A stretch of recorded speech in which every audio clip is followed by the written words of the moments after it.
ជាយល់សោកឬជាការពិតយើងសម្រេចចិត្តដើរចូលរងការ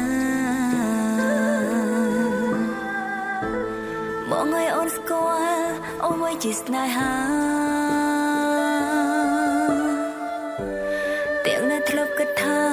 ខ្លួនគ្មានថ្ងៃរៀបការឡើយអ្នកណានឹងមុនអាចមានថ្ងៃនេះថ្ងៃដ៏ពិសេស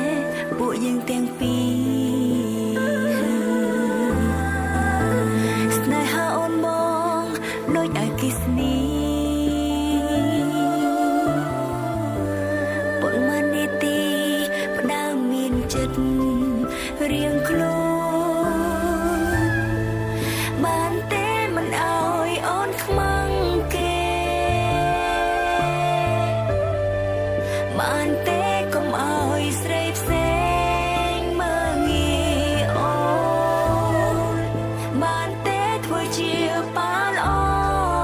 របស់កូនបានទេអូនសូមប៉ុណ្ណឹង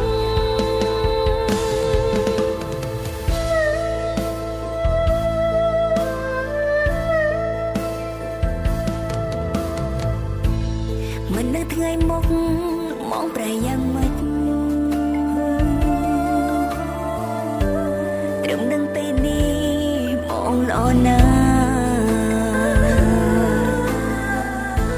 អាយុបងក្មេងតែរឹកមកចាំ